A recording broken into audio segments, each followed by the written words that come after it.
E passaria então para o próximo orador, o Dr. Fernando Pires. O Dr. Fernando Pires é o atual coordenador da Agência da Caixa de Crédito Agrícola da região do Fundão e Sabugal e tem desempenhado diversas funções nesta instituição desde há 14 anos a esta parte.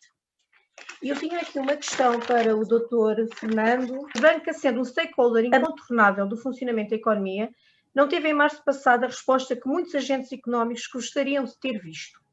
Sendo os bancos atualmente chamados novamente a intervir na gestão da economia, num cenário de crise sanitária, como é que vê que o apoio bancário, nos modos em que são conhecidos, podem ajudar as empresas e se terão algum benefício adicional se apresentarem um projeto que tenha preocupações ambientais e de energias renováveis?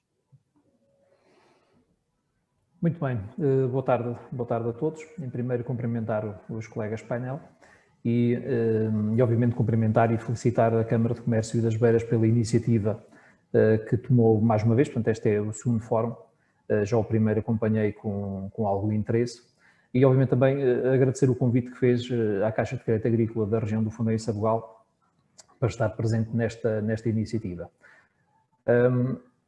Analisando um pouco o painel, fazendo um pouco aquilo que é o trabalho de casa também para saber quem é que seriam os colegas, eu verifiquei que, pelas organizações que representam e por aquilo que é a vossa função, vão se debruçar mais sobre a questão do tema dos incentivos àquilo que é a aposta nas energias renováveis do que propriamente aquilo que será o financiamento. E nessa medida eu vou debruçar um pouco mais do que aquilo que será o financiamento do que os incentivos. E desde logo começava pela resposta à questão. É óbvio que na opinião pública ficou um pouco a noção que os bancos não corresponderam em março àquilo que eram as expectativas das empresas numa época extraordinariamente difícil. O problema que existiu aqui é que houve alguns constrangimentos que tinham a ver ao nível das linhas de crédito que foram criadas, os plafons foram reduzidos, ainda há pouco ouvimos a nossa Secretária de Estado estar a falar de um plafond numa determinada linha de crédito que, entretanto, tinha havido muito mais procura do que aquilo que era a própria dotação das linhas. Portanto, isso verificou-se também naquilo que foi as linhas do PO Covid-19. E eu acho que os bancos ficaram um pouco mal na fotografia, quando na realidade não foi isso que aconteceu. O que aconteceu é que os plafons foram esgotados rapidamente e não chegou para aquilo que eram as necessidades. Ainda assim, eu aproveito para recordar que naquilo que toca diretamente àquilo que foi o crédito agrícola, portanto, aquilo que nós fizemos aqui, nós trabalhámos um pouco de uma forma proativa na situação, em que criámos linhas internas nossas próprias, ainda hoje temos uma a decorrer que vem ainda dessa altura e que as empresas estão ainda com possibilidade de poder aderir. E no que toca também à questão muito falada das moratórias, também nós fomos algo pioneiros porque ainda nem sequer havia moratórias, portanto, moratórias legais definidas pelo Estado e já nós tínhamos uma moratória interna a decorrer para tentar minimizar um pouco os danos. Portanto, para ver que, não sei se eu respondi bem à sua questão, mas acho que foi um pouco isto que aconteceu. Acho que os bancos ficaram um pouco mal na fotografia, quando na realidade não foi muito a Me permite aqui só um comentário em jeito de atalho de foice. Aquilo que eu me apercebi no papel dos bancos, quando eram chamados a prestar ajuda, digamos assim, chamemos-lhe assim, às empresas, pediam-lhe uma série de documentação que na altura, em março, não sei se recorda, era documentação que era manifestamente impossível das empresas estarem a fornecer. E foi uma carga de tal forma que criou aqui muitos constrangimentos em algumas empresas. Eu falo essencialmente que muitas vezes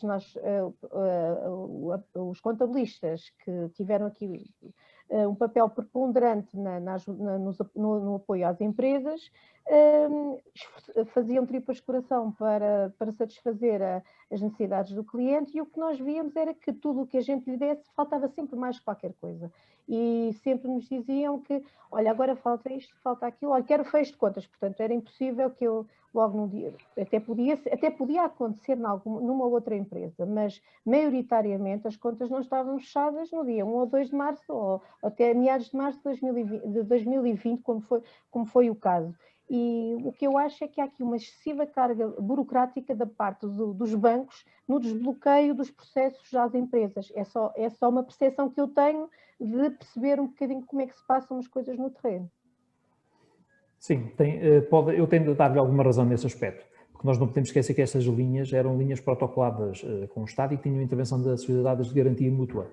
As sociedades de garantia mútua, por norma, têm sempre algum conjunto de exigências que têm que ser cumpridos e normalmente são sempre acompanhados de uma checklist com algum volume. Eu agora que estava a falar na questão dos contabilistas, e eu sei que pronto, estão presentes de algumas empresas, eu nessa altura, quando estava a enviar os e-mails a pedir a documentação para me enviar das empresas, até costumava colocar em baixo uma mensagem, além de agradecer, aquela mensagem trivial do agradecer a colaboração, eu agradecia sobretudo a paciência que têm no cumprimento de tudo aquilo que nós pedimos, porque de facto é uma carga enorme.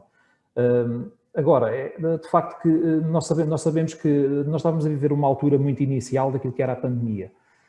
E houve alguma documentação que inicialmente foi pedida, mas depois deixou de o ser porque, claro, ela não existia. Não é? É o tal combate entre aquilo que é a teoria e aquilo que depois é a prática. Então vão desburocratizar os processos, espera. Não, mas por acaso este processo até foi muito menos burocrático do que eram alguns anteriores. Eu relembro, por exemplo, aquelas linhas das PMEs Invest, PMEs Crescimento, tinham muito mais documentação, era preciso entregar muito mais documentação e era muito mais pesado o carregamento das operações em si do que estas da linha Covid, que foram bastante agilizadas. Nesse ponto é verdade. Aliás, e menos demorosos. Nós em 15 dias praticamente conseguíamos contratar uma operação. Só que lá está, era uma operação que era introduzida na plataforma. Através de nós tivemos um sistema a nível nacional que era um robô que automaticamente estava constantemente a colocar no portal banca as propostas, porque se nós estivéssemos manualmente a carregá-las não tínhamos a mínima hipótese de conseguir, e fomos conseguindo algumas de facto, só que ficaram muitas de fora, e essa é uma realidade. Portanto, e o reforço que tem havido das próprias linhas não veio corresponder àquilo que era a necessidade. Aliás, temos neste momento a decorrer uma, como sabem, que tem apenas e só a vertente do apoio às empresas exportadoras e também dos eventos turísticos e dos espetáculos, e portanto as outras estão de fora, portanto, e também têm sido muito penalizadas.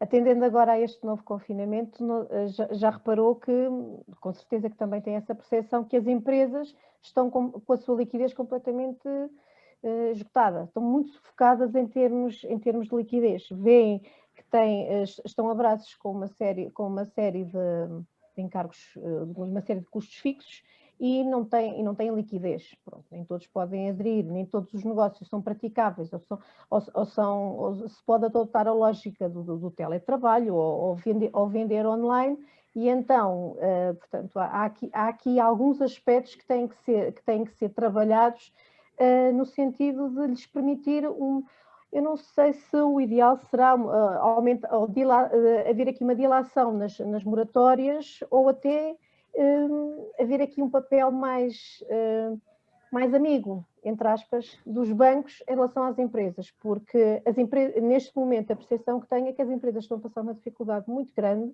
e se os bancos continuarem com... Eu sei que os bancos não é o core business dos bancos serem beneméritos, não são beneméritos, eles têm que, sim, eu entendo que têm que emprestar com algumas garantias, mas o tempo que estamos a viver neste momento não é um tempo normal, não é um tempo que se possa dizer eu preciso não sei quantas garantias, não sei quantos avalistas, não sei... O doutor sabe perfeitamente bem do que falamos. Portanto, eliminar o nível de exigência às empresas, acho que já iria ajudar e muito as empresas nesta fase, que está a ser, a percepção que tenho é que está a ser muito mais dura que em março. Sim, relembro mais um aspecto que tem a ver com as linhas. As linhas Covid não tinham sequer intervenção pessoal dos sócios das empresas. Ou seja, bastava apenas e só subscrever uma livrança através da empresa, porque depois também tinha as sociedades de garantia mútua por trás, portanto, e por aí havia algumas facilidades também. Mas aquilo que acabou de dizer e aquilo que é esperado ao fim e ao cabo, que as empresas esperam dos bancos nesta altura, e naquilo que me diz respeito, que é o crédito agrícola, nós estamos a falar de um grupo financeiro, pronto, a nível nacional, que tem uma base cooperativa muito enraizada, nas comunidades locais. Ou seja, eu chego a dizer que não há nenhuma instituição bancária que conheça tão bem aquilo que é a região e que são as empresas e o tecido produtivo das próprias regiões onde se inserem, que somos nós mesmos. Nós estamos cá, nós somos de cá, nós vivemos cá e lidamos no dia-a-dia e conhecemos os empresários e muitos deles são os nossos amigos, fazem parte do nosso dia-a-dia e tudo isso é um conhecimento muito, muito terra a terra, que fazem com que, portanto, o Crédito Agricole seja considerado claramente um banco de proximidade. E nós estamos cá, e eu costumo dizer que nós aqui no Fundão estamos cá desde 1932 e queremos estar em 2032 e por aí fora, ou seja, estar cá sempre. E isso os empresários podem contar sempre connosco, porque ao contrário, e agora só dando aqui uma pequena nota, o nós apelidarmos e vermos alguns bancos no mercado que dizem que, por exemplo, nós somos o Banco da Agricultura. Isso não é preciso só dizer, é preciso depois fazer quando é preciso. Nós não temos que esquecer que no ramo agrícola, as empresas agrícolas, e são contabilistas que seguramente acompanham algumas, sabem que num ciclo de 5 anos, há anos bons, há anos muito bons, há anos péssimos e há anos horríveis. E é nessa altura, quando as coisas correm mal, que se vê se os bancos cá estão para ajudar. E nós, de facto, temos estado sempre para ajudar. Nós temos uma vocação muito direcionada àquilo que é o apoio aos clientes, àquilo que eles precisam, e nós temos por hábito sempre dizer que sim, porque as dificuldades existem e nós estamos a vivê-las agora.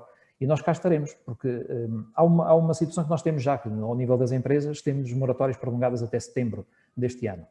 Não sabemos se vai ficar por ali, se vai alargar, nós não sabemos. Vamos ver.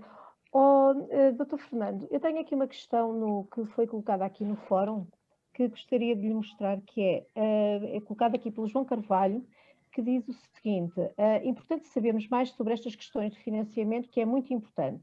Sendo mais específico, gostava de saber se existe financiamento direto para projetos fotovoltaicos de autoconsumo no setor empresarial. Obrigada. Muito bem. E sendo assim, eu passo já então àquilo que é a intervenção. Até aqui tem sido praticamente uma entrevista, agora vamos passar àquilo que é a intervenção. Pronto. Há pouco eu falava, pronto, naquilo que é o grupo, portanto, e o Grupo Crédito Agricole criou também as suas estratégias e cria sempre as suas estratégias comerciais também àquilo que é a procura do mercado. Nesta questão concreta das energias renováveis, nós registramos claramente que o mercado teve aqui um aumento crescente do interesse na aquisição, sobretudo daquilo que dizia tanto o Sr. João Carvalho, na questão das estações fotovoltaicas e também naquelas unidades de microprodução. Só para dizer o seguinte, a lei penso que de 2007 foi aquela que regulou aquilo que era a possibilidade de nós como consumidores podermos ter a nossa unidade de produção de energia fotovoltaica, aquelas estações que permitiam até a venda e a injeção de energia na rede. E havendo esta procura que começou, portanto, a acontecer nessa altura, nós também verificámos que havia aqui uma nova e uma forte oportunidade até de negócio, tanto no mercado financeiro e, portanto, e todos os bancos se posicionaram nessa ordem. Relativamente àquilo que se passou connosco foi o quê? Foi o estabelecimento de parcerias, portanto, o Grupo Crédito Agricole a nível nacional criou parcerias com duas entidades distintas, ou seja, empresas que estão no ramo, ou seja, empresas que têm esse tipo de equipamentos e que os instalam e que os aplicam, e nós havia parcerias que praticamente era o chamado projeto chave na mão, ou seja, um cliente que me entrasse aqui pela nossa agência e que dissesse que estava interessado em fazer um investimento em energias renováveis, nós colocávamos-lhe, diria praticamente tudo feito na mão, desde a empresa que vai instalar até o preço, o financiamento, portanto ele nem tinha que se preocupar rigorosamente com nada. Além dessas parcerias com essas empresas, havia também outras parcerias, até algumas locais, que tinha a ver exatamente com as empresas que fazem os projetos de investimento, porque tudo isto há sempre um plano de negócio que tem que ser feito, da questão da previsão de receitas e despesas daquilo que é uma estação de produção de energia, dos custos com o próprio financiamento, portanto, e tem que se perceber se é obviamente rentável ou não essas estações, portanto, e há estes estudos que têm que ser feitos. E também tínhamos parcerias com essas empresas que faziam também estes estudos e que os apresentavam. E no que toca às linhas de crédito para nós financiarmos essas operações, nós, tanto no grupo, temos ainda disponível aquilo que é a solução chamada Ecosoluções. as ecossoluções não são mais do que um conjunto de produtos e serviços que nós temos disponíveis exatamente para este fim.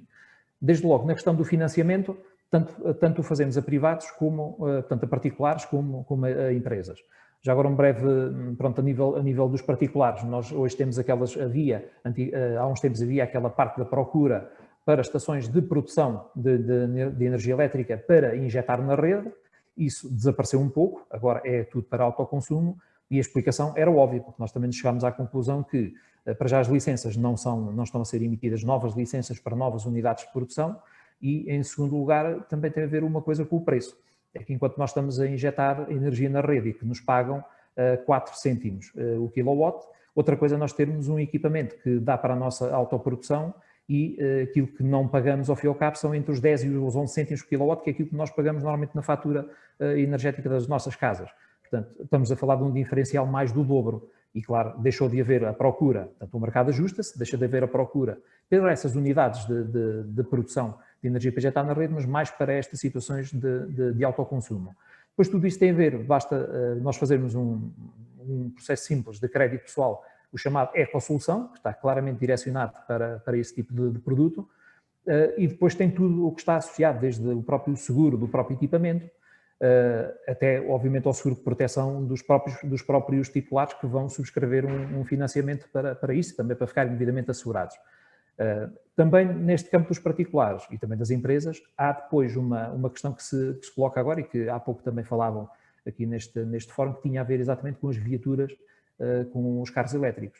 E os carros elétricos neste momento têm também disponível, nós temos também uma vertente ao nível do leasing automóvel, que em tudo é igual àquilo que é o leasing automóvel normal, mas que tem alguns pormenores diferentes que têm a ver claramente uma redução, algo significativo daquilo que é o spread a aplicar à própria operação, portanto é mais baixo, e também a entrada inicial também é uma percentagem mais baixa do que os carros, tanto aos combustíveis vulgares. Portanto, há todo, e depois é os seguros dos próprios equipamentos, ou seja, isto a dizer que está tudo preparado, portanto, ou seja, não há nada para inventar nesta matéria em termos de financiamento das energias renováveis. No que toca mais à questão empresarial. E aqui, quando falamos das empresas, falamos também de IPSS, de clubes tanto de futebol, clubes que têm as suas sedes sociais. Isto porque nós temos aqui a experiência de algumas situações que já nos apareceram e que nós fizemos, e dou exemplo de uma empresa, nossa cliente, que basicamente aquilo que ela teve a fazer foi alugar, portanto, o telhado do seu pavilhão industrial, e houve, portanto, uma empresa que instalou o sistema, portanto, a estação de produção fotovoltaica, painéis fotovoltaicos no telhado dessa unidade industrial, e depois, ou seja, a rentabilidade que sai daquela produção de energia, estamos a falar ainda nesta é uma estação de produção para injetar na rede e não de autoconsumo, ainda tem a ver com aquelas licenças mais antigas, e aquilo que existe é que a rentabilidade durante uns X anos há uma percentagem acima que vai para a empresa, no fundo, que faz o investimento e que colocou lá, portanto, a estação, e menos, obviamente, para a empresa, que é a dona do telhado, e depois inverte-se ao fim de alguns anos, e a empresa fica com o equipamento e toda a produção fica para a empresa. Ou seja, mas até aqui, e foi um processo algo complexo, nós fizemos tudo desde o princípio ao fim, desde o financiamento de parte do equipamento que foi instalado, passando pelos seguros do próprio equipamento, porque também é necessário para que não haja um problema qualquer que vá danificar o equipamento e deixe de produzir, e depois é um risco, até mesmo depois até a emissão de uma garantia bancária que fez um pouco o equilíbrio entre forças e garantiu ambas as partes envolvidas no processo. Portanto, ou seja, a banca, no nosso caso, nós estamos devidamente preparados, mas é como digo, é um processo que tem que ser analisado, isto para responder ao espectador, digamos assim, que está a ouvir-nos, mas em todo o caso é sempre processos que envolvem alguma complexidade, porque têm que ser, obviamente, objetos de uma análise pormenorizada, que era do risco da operação, porque obviamente a viabilidade terá sempre que ser apurada, não é? Doutor Fernando, diga-me só aqui neste particular o seguinte: a Caixa de Crédito Agrícola aceita ter como parceiros a própria Câmara de Comércio e empresas em geral e empresas de energias renováveis? Sim. Sim? Sim, sim. Ou seja, nós temos mesmo, há empresas mesmo que têm protocolos, é assim, nós temos, se eu for aqui à nossa página interna, nós temos aqui um conjunto infindável de protocolos com várias instituições e com várias empresas. Ou seja, isto tem muito a ver com aquilo que é a nossa gênese. Portanto, nós somos um banco cooperativo. Pronto, isto leva-nos, obviamente, até que haver uma relação. Ou seja, eu acho que o próprio serviço público que um banco deve fazer num determinado país somos nós que o estamos a fazer. E eu vou-lhe dar um exemplo. Nós temos espalhadas pela nossa região várias dezenas de caixas multibanco em sítios que, se calhar, ninguém as lá colocava. E o único ponto de ligação que existe das populações dessas gentes aqui do interior em relação ao sistema financeiro é aquela caixa multibanco que lá está. Não tem mais ligação nenhuma e, se calhar, a única agência bancária está a muitos quilómetros de distância das suas casas, portanto, mas tem a possibilidade de ter ali portanto, uma caixa multibanco para poder fazer isto. Muitas destas caixas multibanco estão colocadas com parcerias que são feitas exatamente com câmaras municipais, com juntas de freguesia, com clubes, com associações, portanto, tudo isso. Muito bem. Não sei se tem mais alguma coisa que queira acrescentar à sua intervenção. Dr. Não, apenas pronto, agradecia obviamente a atenção e a oportunidade que obviamente que a Câmara de Comércio das Beiras nos deu para estar neste fórum e, claro, desejar a todos nesta fase muito complicada que se protejam e que tenham saúde e ânimo. Exatamente. Para todos. Muito obrigado. Bem-haja pela sua intervenção.